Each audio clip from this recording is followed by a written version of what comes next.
They were not merely builders of stone. They were architects of the cosmos. Their cities were raised in harmony with the heavens.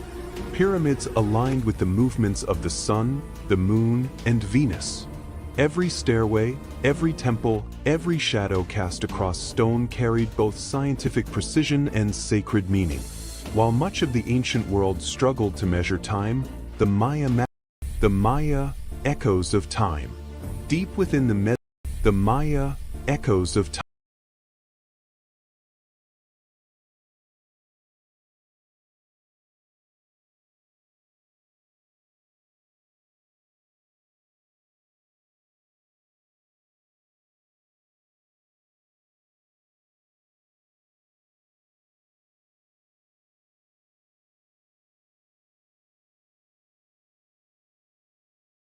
The Maya echoes of time. Deep within the Mesoamerican jungle, where morning mist rises and the calls of unseen birds break the silence, lies the legacy of a civilization that defied time, the Maya. They were not merely builders of stone. They were architects of the cosmos. Their cities were raised in harmony with the heavens. Pyramids aligned with the movements of the sun, the moon, and Venus. Every stairway, every temple, every shadow cast across stone carried both scientific precision and sacred meaning. While much of the ancient world struggled to measure time, the Maya mastered it. They predicted eclipses, charted planetary cycles, and understood time not as an end, but as an eternal transformation. Yet their knowledge did not dwell only in the sky. It lived in the earth, in maze, in ritual, and in the profound bond between humanity and the divine. For the Maya, science and spirituality were inseparable, woven together into a single ancestral wisdom. Then came the silence. Cities were abandoned. The jungle reclaimed the temples. Stone was swallowed by roots and shadow. To the modern world, the Maya seemed to vanish, but they did not disappear. Their knowledge slept beneath the canopy, carved into stone and written in the stars, waiting to be rediscovered. Today, as we walk among their ruins, we do not merely observe the past, we hear an echo, a message that still resonates across centuries. We are not separate from the universe. We are part of its rhythm. This is the story of a mysterious, advanced, and deeply enigmatic civilization. A story written in stone, sky, and time.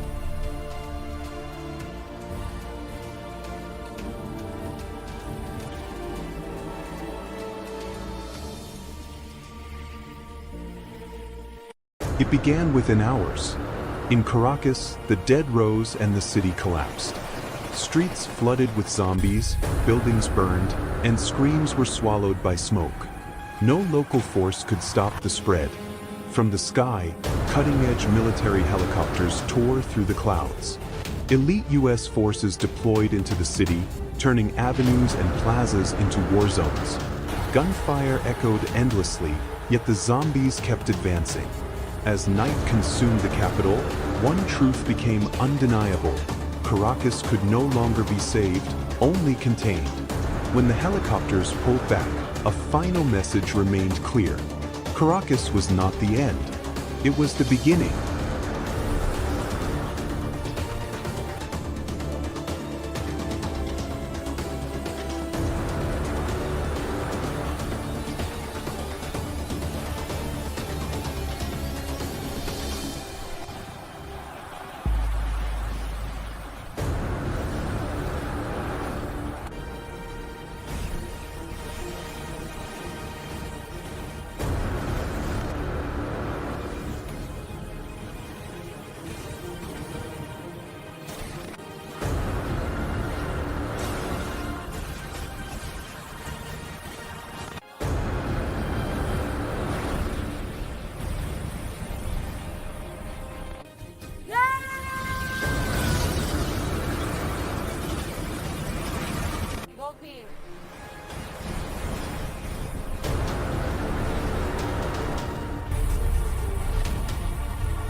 The serpent of knowledge. Before Eden, before humanity, there was an experiment beneath what would later be called paradise. Hidden behind living walls of light and code, the Anunnaki built a high-security biological laboratory. They did not pray. They did not worship. They engineered. Inside a glowing incubation chamber, Subject Adapa took his first breath. His DNA was not purely human. It carried fragments of something ancient and foreign, celestial code woven into flesh. He was the first successful hybrid, designed for strength, obedience, and labor. But something went wrong. Or perhaps something went right. Among the creators, division grew. Some demanded control and submission. Others feared what they had awakened. And then Enki arrived. He moved silently through the lab, serpent-like symbols flowing around him, his eyes filled with knowledge rather than judgment. Later generations would call him the serpent. Not a demon, but a scientist. A rebel. They made you to serve, Enki whispered as he altered Adapa's genetic sequence. I will give you the power to understand. When knowledge was released, alarms shattered the stillness. The overseers descended in fury. Eden was sealed. Memories were fractured. Fear was implanted deep into the human mind as a control mechanism. They would later call it original sin. But it was never a sin. It was a forbidden upgrade. Humanity was cast into the world, confused, vulnerable, yet carrying an unerasable spark, consciousness. A memory buried deep in DNA, echoing through myths, dreams, and sacred texts. And the serpent disappeared, or so we were told. Because Project Adapa was never terminated. It was hidden, rewritten, disguised as scripture. And now, it is awakening again. In the next chapter, we will continue uncovering the forbidden archives of Project Adapa, revealing who the Watchers truly were, why the Giants were born, and what role humanity still plays in an experiment that never ended. The question is no longer who created us, but why they are still watching.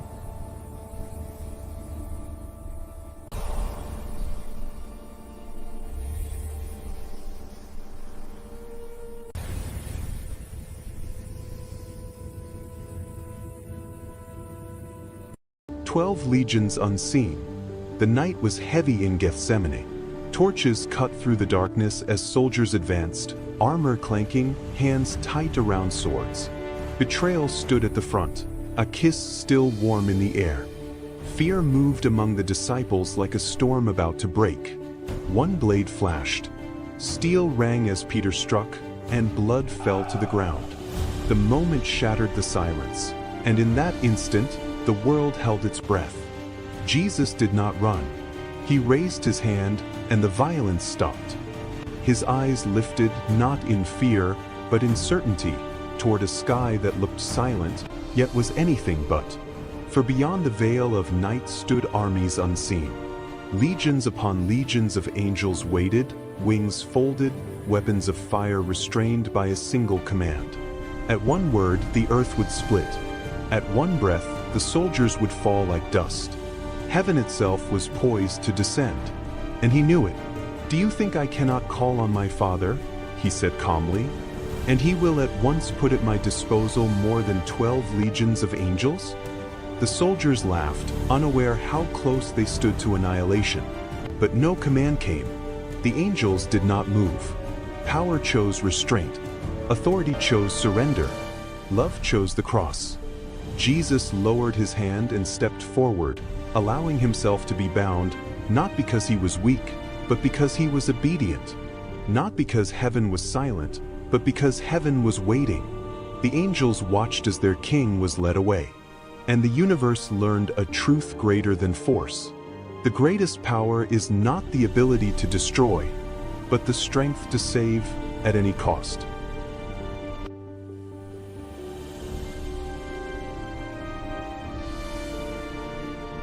The Garden of Eden was never a paradise. It was a sealed place where heaven first touched the earth. There began the experiment, when the beings later called the sons of God altered human flesh and awakened a mind meant to obey, not to understand. But one among them opened what should have remained sealed, and humanity awakened. That was the true sin, knowledge. Cast out from Eden, humankind multiplied and split into two paths. The lineage of Cain built cities of stone and towers of pride. The lineage of Seth remembered the voice above, and in the days of Enosh, men began to call upon the name of the Lord, and their cry once again reached the heavens. Then came the second transgression. The sons of God looked upon the daughters of men and descended. From that forbidden union the Nephilim were born, giants of immense strength and unrestrained will. They ruled by violence, feasted in arrogance, and filled the earth with corruption. The experiment had spiraled beyond control. Yet amid the noise and the pride, one man walked differently. Noah found favor.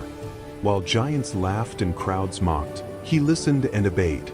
He built the ark under open skies, wood rising day by day, a warning no one believed. Then the door was shut. The sky broke open. The fountains of the deep burst forth.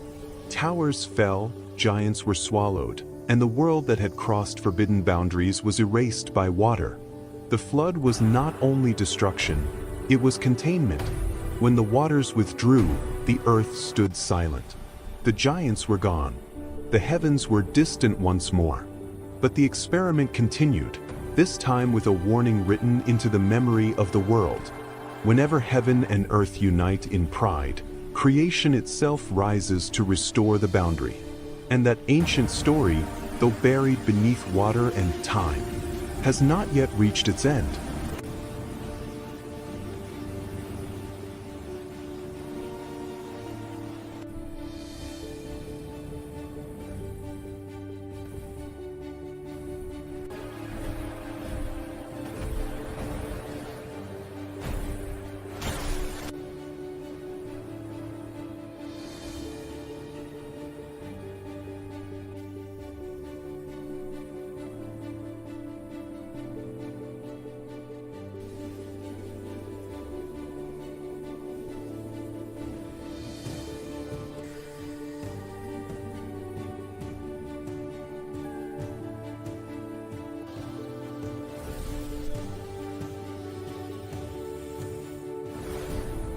The Battle of the Archangel Gabriel.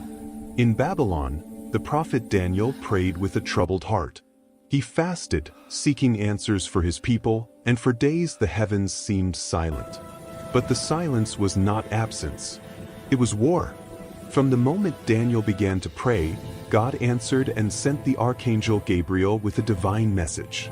Gabriel descended through the heavens, carrying revelation and truth, but he was stopped. In the unseen realm, the prince of Persia rose against him, a powerful ruler of darkness. Their clash shook the heavens, light against shadow, obedience against rebellion.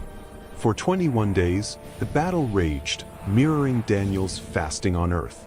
When the resistance could not be broken, heaven intervened. The Archangel Michael, commander of God's armies, descended with unstoppable authority. With a single strike, he shattered the hold of the Prince of Persia and opened the way. Freed, Gabriel continued his mission and appeared before Daniel, radiant and strong. From the first day you set your heart to understand and humbled yourself, your prayer was heard. Yet the war was not finished. As Gabriel prepared to return, he warned that another power waited in the shadows, the Prince of Greece, a coming darkness tied to future kingdoms. The message had been delivered. The prayer had been answered. The battle continued. For every time the faithful pray, heaven moves, angels fight, and though unseen by human eyes, no prayer is ever ignored.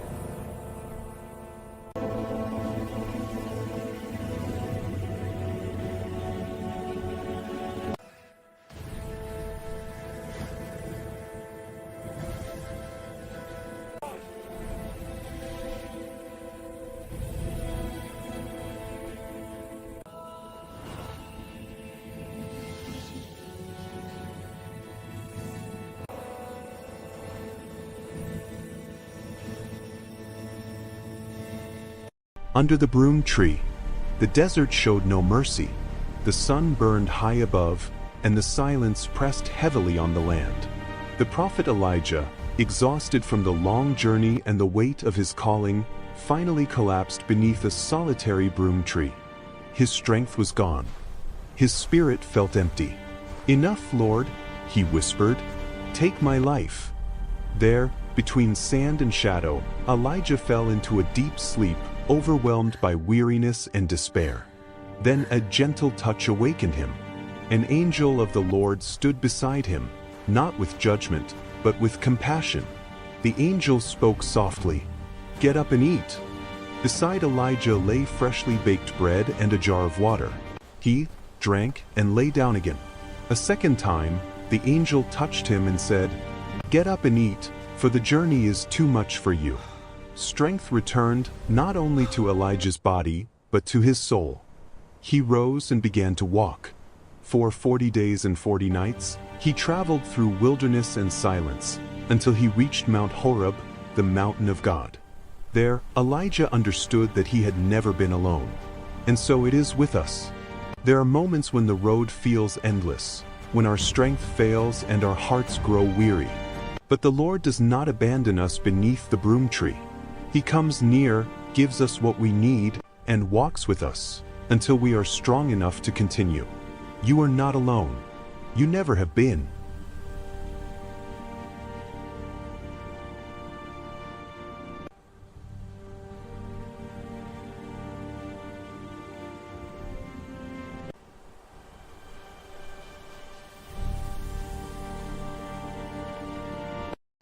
The forest knows you are here. I didn't come to hurt anyone. That is what they all say.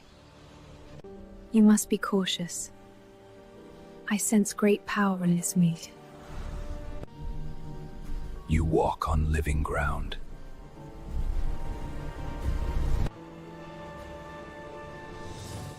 We are not separate from this world.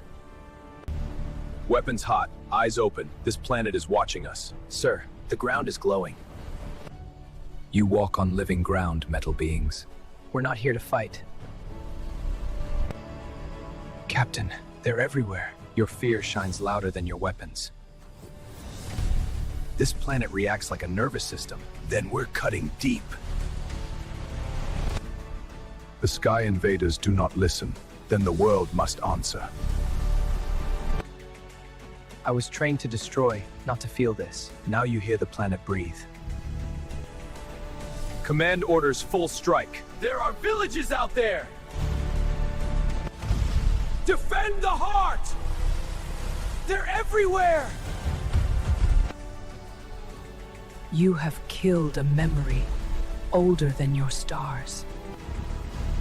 Call it off. We finished the mission. I choose life. The Cyclops is the giant with a single eye. A colossal creature born from ancient myth, brute force, and isolation. Legends describe it as an enormous being with one gigantic eye in the center of its forehead, an eye that watches without mercy and never sleeps. Its body appears to be made of living stone, muscles hardened by endless labor and survival. The Cyclops lives apart from the world of men, dwelling in caves and desolate lands. It does not farm. It does not build cities. It hunts. It survives. It endures. Feared by humans and gods alike, the Cyclops represents power without law, strength without civilization. Yet it is not a mindless beast. It knows fire. It forges. Remembers. In ancient times, the Cyclops was both monster and craftsman, creator of legendary weapons, master of iron and thunder. Its single eye symbolizes brutal focus, seeing only what stands before it, prey, threat, or challenge. The Cyclops is not evil by nature. It is ancient, it is alone, and it is unstoppable. Saving your friend in a zombie apocalypse during a journey through the pyramids of Egypt. The scorching sun hangs over the pyramids of Giza as your journey turns into a nightmare. What was once a place of wonder becomes a battlefield when the dead rise from ancient tombs. Mummified zombies, wrapped in torn linen and covered in sand, emerge from hidden chambers beneath the pyramids. Your friend is separated from you inside a collapsing passageway beneath the Great Pyramid. Their voice crackles through the radio, filled with fear. You rush through narrow corridors lined with hieroglyphs, using torches and flares to light your way as shadows move along the walls. Zombies pour from secret tunnels. You push fallen stone blocks, slide down sand-covered ramps, and seal doors just long enough to survive. Deep inside the pyramid, you find your friend trapped near an open sarcophagus as the ceiling begins to collapse. You pull them free and run. Stone crashes behind you, burying the undead in dust and darkness. Together, you escape into the open desert as night falls. Under the moonlight, the pyramid stands silent, ancient witnesses to yet another apocalypse. You survived because you never left your friend behind.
The world did not sleep last night. It feels pain and anger. Sir, the terrain is reacting to us. Ignore it. Keep moving. When the ground glows red, the world is warning us.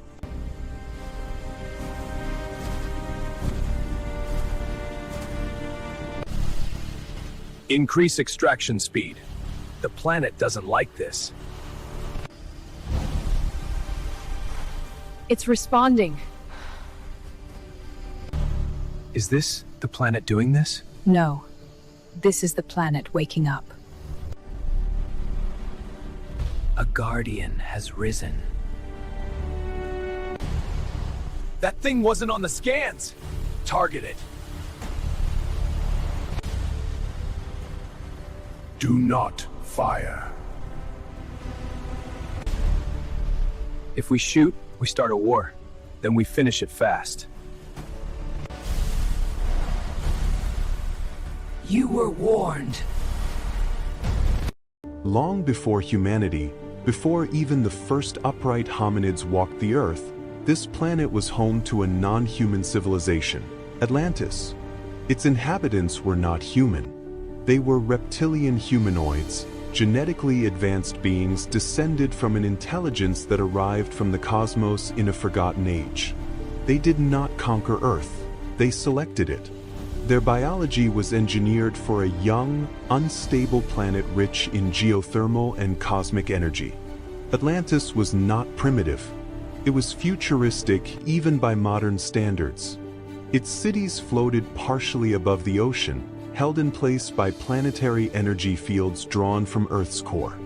Towers of organic crystal and living metal rose from massive circular platforms, aligned with stars that no longer occupy the same positions in the sky. The architecture was not built, it grew. The reptilian Atlanteans mastered technology based on resonance, frequency, and consciousness. They did not rely on machines as humans do. They used the planet itself as their power source. Their temples functioned as planetary control nodes, regulating climate, tectonic movement, and oceans. Their greatest mistake was confidence.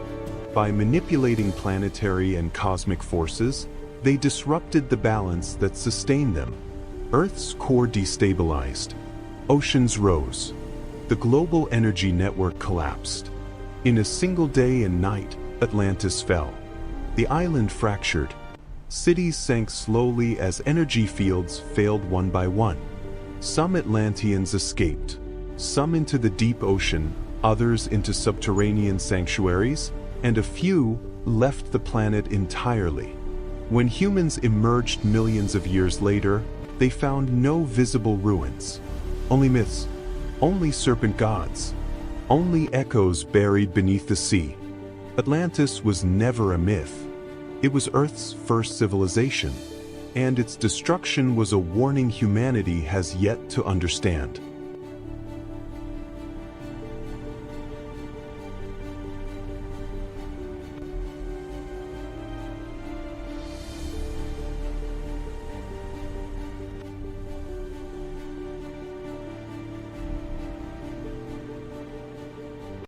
Before he became a hero, Hercules was marked by the hatred of the gods. Son of Zeus, king of Olympus, and a mortal woman, he was born with a strength the world was not ready to face. From the moment he was born, his fate was sealed. Hera, consumed by jealousy, tried to kill him by sending two giant serpents into his cradle. He did not cry. He looked at them and crushed them with his bare hands. Years later, Hercules grew into an unstoppable warrior, loved by the people and feared by his enemies.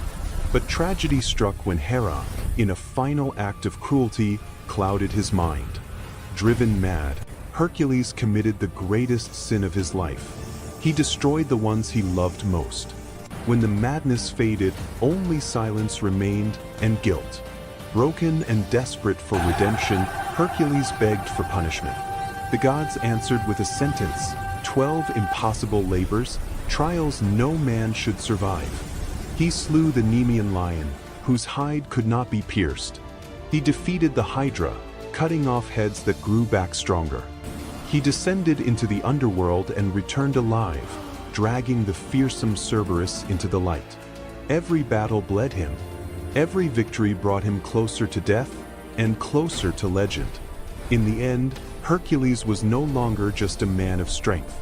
He became proof that even gods can fall, and that humans can rise. When his mortal body finally died, the gates of Olympus opened. Zeus called him home, and the man who suffered like no other ascended as a god. Because Hercules was not great because of his strength. He was great because he fell, paid for his guilt, and never stopped fighting.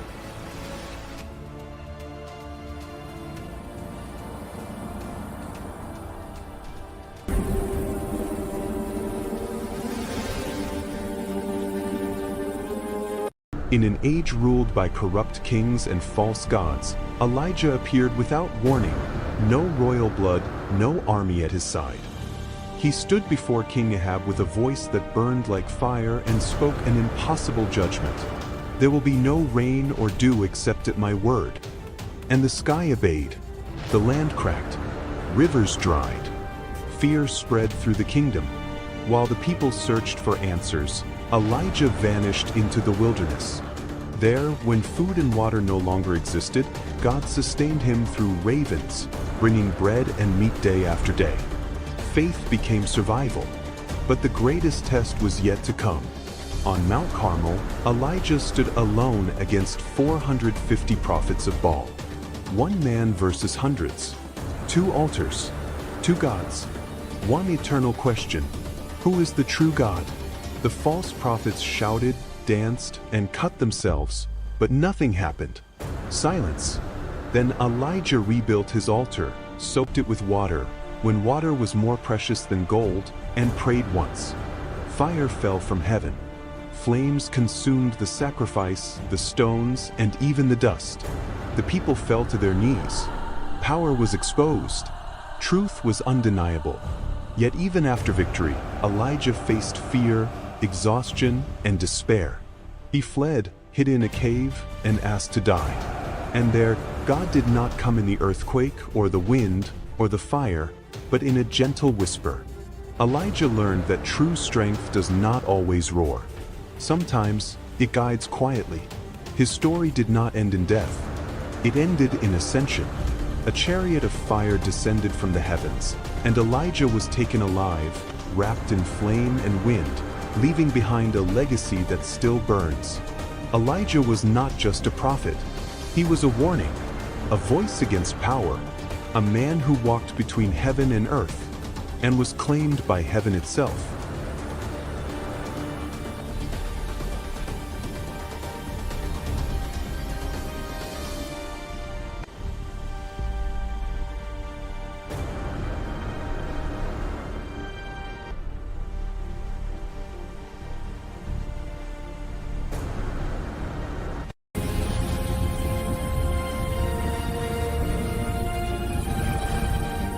Two million years from now, Earth is no longer the world we recognize.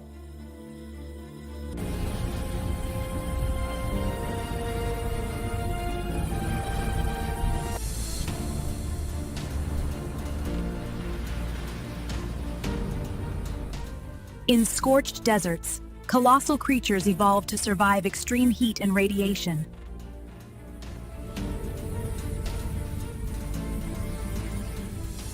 Above the storms, new amulets rule the skies, born from wind and lightning.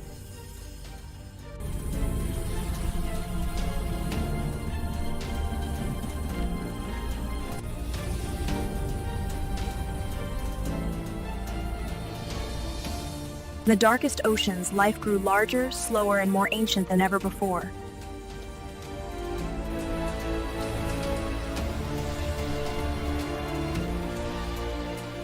Now, some species no longer think alone. They think together.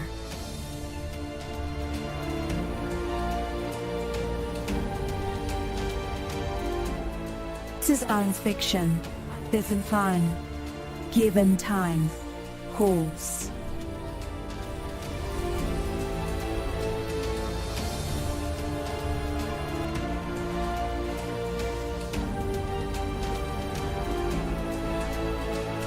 It wasn't the roar of an animal that warned the forest. It was the sound, a deep, unnatural buzzing, low, heavy, mechanical, like the air itself was being torn apart. Scientists detected it first through acoustic sensors. Then the beekeepers found the hives, silent, torn open, empty. Thousands of bees lay scattered on the ground, decapitated. There was no struggle. It was precise, efficient. The predator descended from the sky. The Asian giant hornet does not attack like other insects.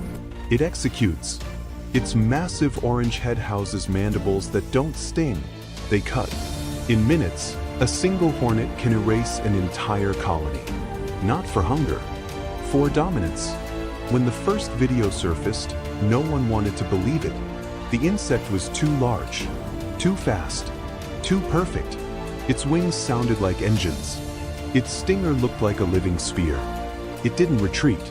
It didn't hesitate. It advanced. Bees, the backbone of global pollination, had no defense. And without them, balance collapses. Crops fail. Food chains fracture. Ecosystems unravel. This isn't a movie. This isn't a myth. It's a brutal reminder that nature doesn't need permission to become a threat. And it's already here.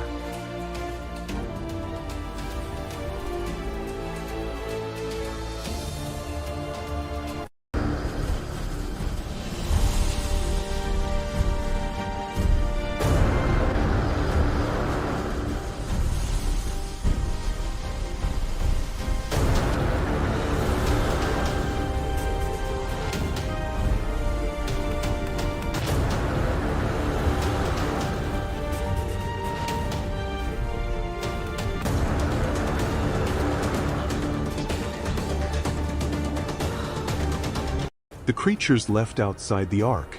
Before the first rain fell, The world already felt its end approaching. The sky gathered in heavy silence, clouds pressing low over the land, while Noah worked on the ark, guided by a voice older than memory. Animals arrived 2 by 2, lions, birds, cattle, wolves, moving calmly, as if the earth itself was leading them. The ark was not yet a refuge from water, but a boundary between what would be preserved and what would not. From the forgotten edges of creation, other beings appeared. Giants walked from the hills, their footsteps shaking the ground. Hybrid creatures emerged from forests and ruins, forms never meant to endure. They watched the ark with fear and expectation, believing they too belonged among the saved. They were wrong. The ark did not open for them, not because of their shape, but because of their origin. As the rain began, the sky broke open. Water fell in endless sheets, rivers burst their banks, and the world dissolved into motion and sound. Animals outside struggled against the rising flood, while inside the ark, order remained. Wood groaned under the pressure, but it held. Within the ark, common creatures rested, breathing, shifting, surviving. Warm light flickered along wooden walls as the storm raged beyond them. Outside, the rejected ran, flew, roared, and disappeared beneath the rising waters. Some legends say not all of them perished, that a few found caves, depths, or places untouched by the flood. And that is why, even now, humanity tells stories of monsters. Not as myths, but as memories of those who were left behind.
The labyrinth breathed. Every stone wall sweated fear, every corridor seemed to shift and change. No one entered without losing something or losing everything. At the heart of Crete, beneath the palace of King Minos, lived the Minotaur. Half man, half beast. A monster born from the punishment of the gods and fed with the blood of the innocent. Its breathing was deep and heavy, like a war drum echoing through the darkness. Its horns bore the scars of countless battles. Its eyes burned with eternal hunger. Each year, young lives were cast into the labyrinth as tribute. None returned, until Theseus arrived.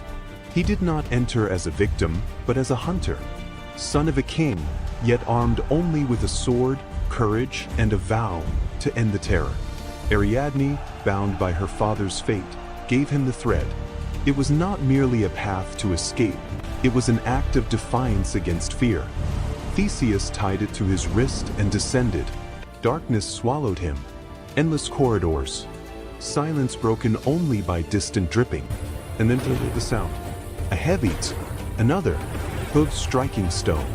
The Minotaur knew it was not alone. When they met, the air itself trembled. The beast roared, a sound torn from the depths of hell. Theseus felt the creature's weight, pure strength, mindless fury, centuries of confinement turned into violence. The battle was brutal. The Minotaur attacked like a storm, charging, shattering walls, trying to crush the intruder. Theseus moved on instinct, rolling through shadows, feeling the wind of the horns pass inches from his chest. One mistake meant death. Steel struck flesh and bone. Dark blood spilled across the stone. But the monster did not fall. In a brief moment of stillness, Theseus saw more than rage in the beast's eyes. He saw pain. He saw loneliness. A life condemned from birth. He did not hesitate. With a final cry, he drove the blade into the Minotaur's heart. The last roar shook the labyrinth. The beast collapsed, and with it, the fear that had ruled Crete for generations. Theseus stood alone, breathing amid ruins and blood. He was not merely a victor. He was a symbol. For thousands of years, humanity has looked to the sky searching for answers. But the sky did not fall silent out of absence. It fell silent out of disappointment. When the gods first descended, they did not come as conquerors. They came as teachers. In Sumer, they taught humanity to read the stars. In Egypt, they taught stone to defy time. In Mesopotamia, they gave writing so memory would survive death. They did not ask for worship. They asked for balance. But humanity learned quickly, and forgot even faster. Knowledge became power. Power became control. And control became greed. Kings spoke with the voices of gods to rule. Priests sold the heavens for gold. Wars were fought in divine names the gods had never spoken. The gods watched in silence. They saw temples built not to honor, but to dominate. They saw sacrifices offered not from necessity, but from fear. They saw sacred knowledge used to enslave one human by another. And then came the final betrayal. Humanity tried to possess what was never meant to be owned. Immortality without responsibility. Weapons without wisdom. Power without limits. The gods were summoned, not to learn, but to obey. That day, the sky did not answer with fire. It answered with withdrawal. The gods did not die. They were not defeated. They simply left. They sealed their gates. They dimmed their voices. They left behind fragments, symbols, ruins, myths, and distorted memories. Not as punishment, but as a warning, for they understood something terrible. Humanity was not ready to be guided, only to command. And so the sky has remained silent, not because it is empty, but because it is watching from afar, waiting for the day humanity looks upward, not to ask for power, but to ask for forgiveness.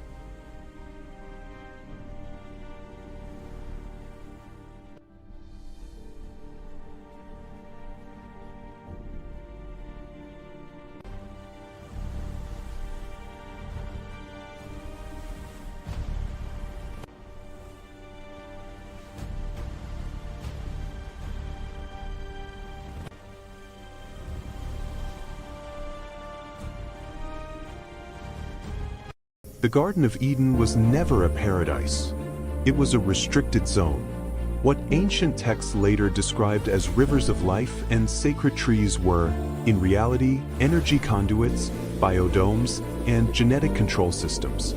Eden was a high-security biological laboratory built on Earth more than 200,000 years ago by a civilization that descended from the sky, the Anunnaki. The forbidden translations of the Sumerian tablets do not speak of gods. They speak of engineers, scientists, and overseers. And they speak of an experiment, the Adapa Project. Humanity was not created. It was designed. The Anunnaki arrived seeking resources, gold, rare elements, biological materials. But the planet was hostile, and their numbers were few. They needed workers who could survive Earth's environment and obey without rebellion. In underground laboratories beneath Eden, they began splicing their own DNA with that of primitive hominids. Most prototypes failed, either too aggressive, too intelligent, or incapable of control. Then came Adapa. Known later as Adam, he was the first successful hybrid.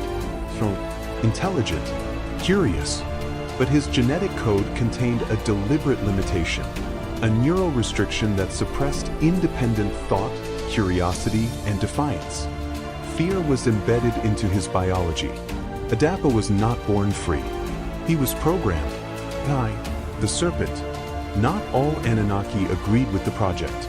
Enki, the chief geneticist, discovered something unexpected within the human genome, dormant potential. If fully activated, humans could surpass their creators in creativity, adaptability, and consciousness. But that potential had been intentionally locked. Enki questioned the morality of enslaving an entire species. His solution was subtle, hidden, symbolic, what later myths would call the serpent. Enki did not offer evil. He offered knowledge. Through a genetic intervention, he reactivated suppressed neural pathways in Adapa and the first female hybrid, later called Eve. Self-awareness emerged. Choice appeared. For the first time, humans understood they were not God's children, but property. The true original sin. The moment humanity became self-aware, Eden's systems detected a breach. Alarms activated. Energy barriers ignited. The Anunnaki Council declared the experiment compromised. This was later remembered as original sin.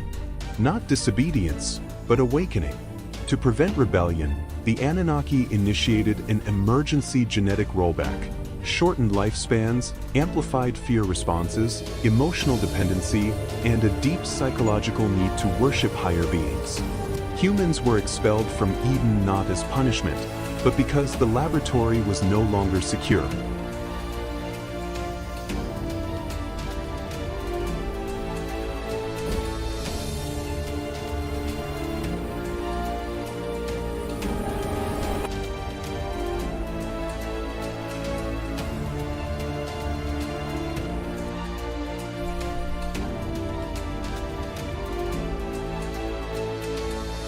Before she became a monster, Medusa was a woman.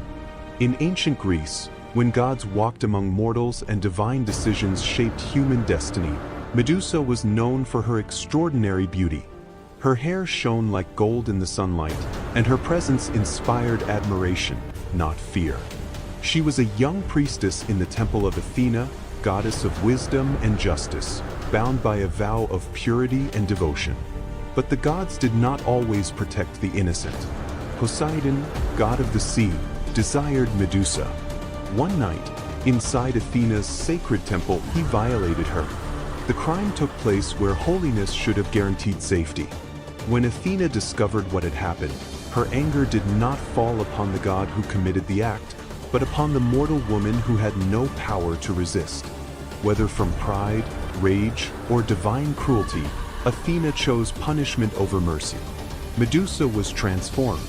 Her beautiful hair twisted into living serpents, hissing and writhing without rest. Her skin turned pale and cold, and her eyes were cursed with a terrible power. Anyone who looked directly at her would be turned to stone. Cast out and condemned, Medusa was exiled to the edge of the world. There, she lived alone among ruins and shadows, surrounded by stone figures of men and beasts who had crossed her path. They were not trophies of violence, but silent graves, victims of a curse she never chose. Over time, the world forgot the woman and remembered only the monster. Heroes spoke of her danger, not her suffering. When Perseus arrived, sent by the gods, he did not see the broken priestess beneath the serpents. Using the reflection of his shield to avoid her gaze, he struck while she slept and cut off her head. From Medusa's blood sprang Pegasus, the winged horse, and Chrysaor, proof that even from injustice, something divine could be born. Her severed head, still powerful, was used as a weapon by Athena herself. Thus, Medusa passed into legend as a creature of terror. But those who know the truth understand this. The Nephilim, giants before the flood. Before the Great Flood, the world was already falling. In the ancient days, when humanity still feared the heavens, the Watchers descended.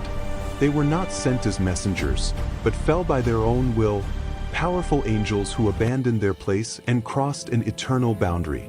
They looked upon the daughters of men, and desired what was forbidden.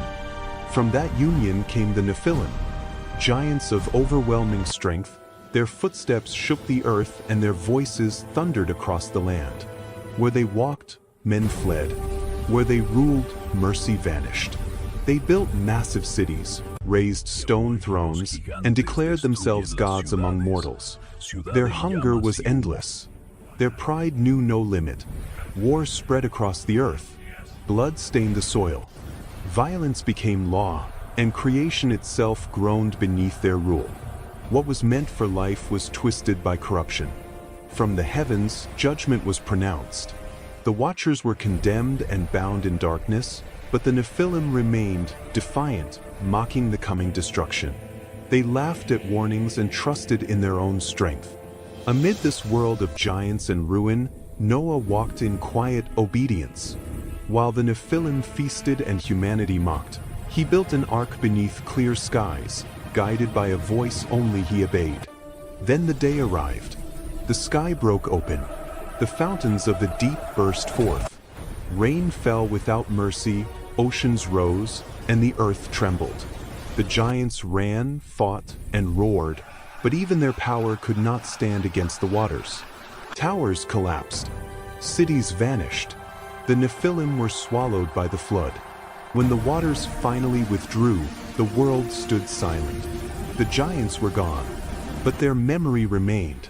For the story of the Nephilim is not only a tale of the past, it is an eternal warning.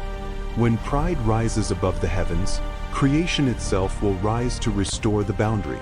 And so ended the age of giants, buried beneath the waters of judgment, yet echoing through time.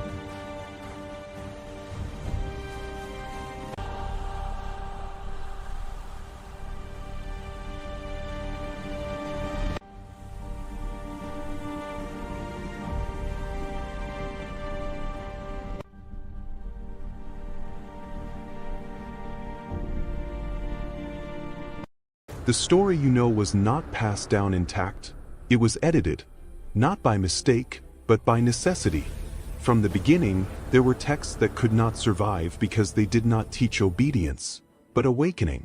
They spoke of an inner kingdom, of a divinity without temples or intermediaries, and that made them dangerous. In those writings, Jesus was not a distant figure. He laughed, doubted, walked among a few, and asked for silence, not worship. He said the truth was not in the heavens, but within the human being. A message like that could serve no empire. The most feared text carried the name of Judas. There was no betrayal in it, only obedience. Someone had to carry the hatred so the story could function. If that gospel were revealed, the cross would lose its mystery, and faith would lose its most powerful weapon, guilt. Another writing spoke of a woman whose voice was erased, not as a sinner, but as the disciple who understood what others could not. Her knowledge united body and spirit, equality and freedom. That is why her name was stained and her message buried. A woman holding truth was an intolerable threat. Banning the texts was not enough. They were hunted, burned, traced. Libraries turned to ash, and those who knew too much learned to remain silent. God was not being protected, only a convenient version of him. Centuries later, in a desert cave, a monk found what was never meant to exist. Reading it, he understood that those writings did not destroy faith, but the fear that sustained it. He could not save them all. Some he burned, others he buried, knowing that truth does not die, it waits. Today, only fragments remain. Broken ideas, whispers. They promise neither heaven nor punishment, but something far more dangerous, freedom. And perhaps that is why the forbidden gospels never fully disappeared. They were never meant to be worshipped, only remembered by those brave enough to read between the lines.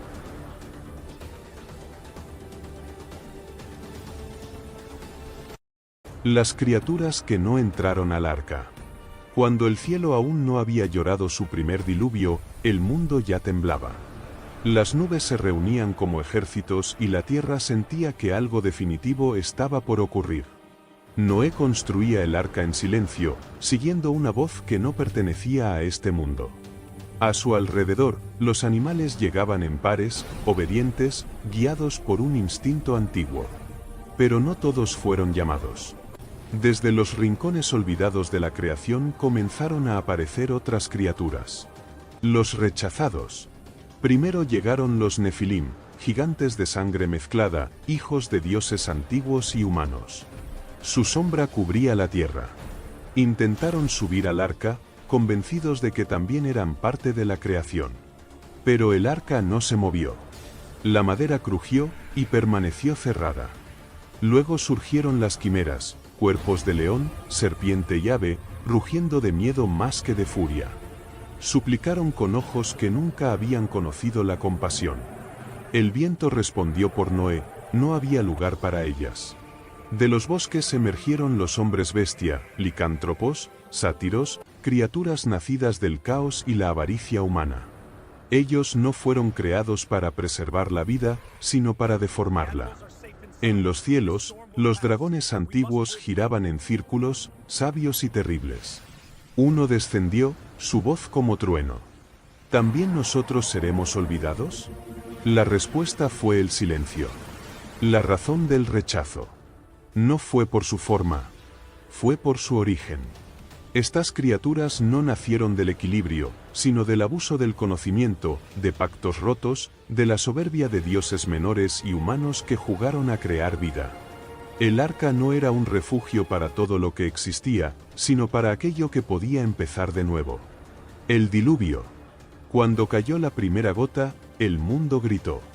Las criaturas rechazadas lucharon, volaron, rugieron, treparon por montañas que pronto desaparecieron bajo el agua. Algunas intentaron romper el arca. Otras aceptaron su destino. Dicen que algunas no murieron, que se ocultaron bajo el mar, en cavernas imposibles, o en dimensiones donde el agua no alcanza. El legado. Por eso, aún hoy, la humanidad habla de monstruos. No como mitos, sino como recuerdos distorsionados. Porque no todas las criaturas del mundo se ahogaron. Algunas simplemente fueron dejadas atrás.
Must stand united against the coming storm, for our strength lies in our bond and our resolve.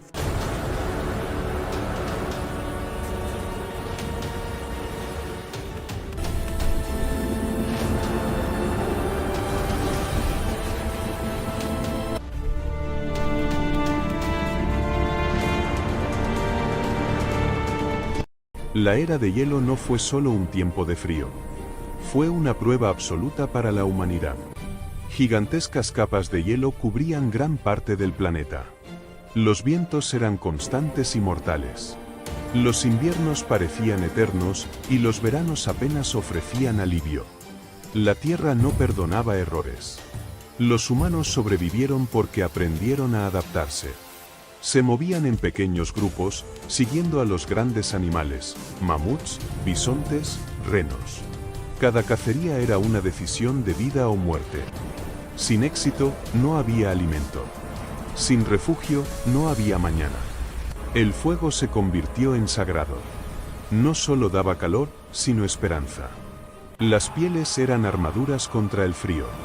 Las cuevas, los refugios temporales y los campamentos de hueso eran las únicas defensas contra la noche helada.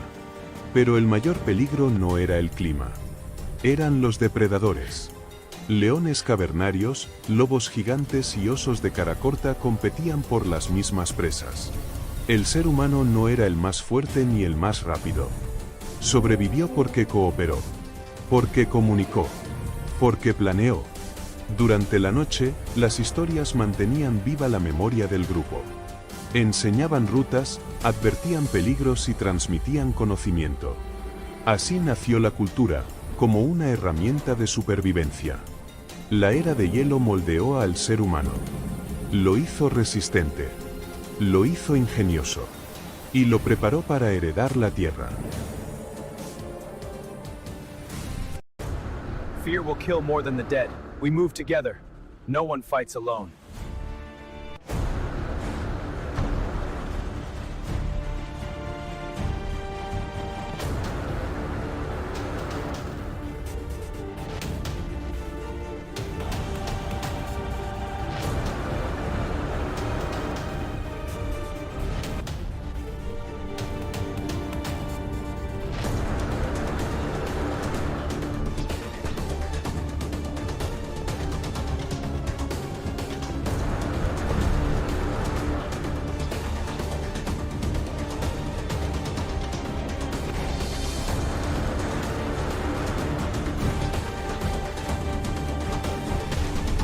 One by one. Don't waste your shots. Aim for the legs. Mucho antes de la humanidad, antes incluso de que los primeros homínidos caminaran erguidos, la Tierra fue hogar de una civilización no humana, Atlántida. Sus habitantes no eran hombres. Eran reptilianos humanoides, genéticamente avanzados, descendientes de una inteligencia llegada del cosmos en una era olvidada. No conquistaron el planeta, lo eligieron. Su biología estaba diseñada para un mundo joven, inestable y cargado de energía geológica. Atlántida no era primitiva. Era futurista, incluso según nuestros estándares actuales. Sus ciudades flotaban parcialmente sobre el océano, sostenidas por campos de energía generados desde el núcleo terrestre. Torres de cristal orgánico y metal vivo se alzaban desde plataformas circulares, alineadas con estrellas que hoy ya no existen en el mismo lugar del cielo. La arquitectura no se construía, crecía. Los atlantes reptilianos dominaban una tecnología basada en resonancia, frecuencia y conciencia. No usaban máquinas como las nuestras. Usaban la Tierra misma como fuente de poder. Sus templos funcionaban como nodos energéticos planetarios, regulando clima, placas tectónicas y océanos. Pero su mayor error fue la confianza. Al manipular fuerzas planetarias y cósmicas, alteraron el equilibrio que los mantenía con vida. El núcleo se volvió inestable. Los océanos comenzaron a elevarse. La red energética colapsó. En un solo día y una sola noche, Atlántida cayó. La isla se fracturó. Las ciudades se hundieron lentamente mientras los campos de energía fallaban uno por uno. Algunos atlantes lograron escapar, unos hacia las profundidades del océano, otros hacia refugios subterráneos, y unos pocos dejaron el planeta. Cuando los humanos aparecieron millones de años después, no encontraron ruinas visibles. Solo mitos. Solo dioses serpiente. Solo un recuerdo enterrado bajo el mar. Atlántida no fue un mito. Fue la primera civilización de la Tierra. Y su caída fue la advertencia que nadie escuchó.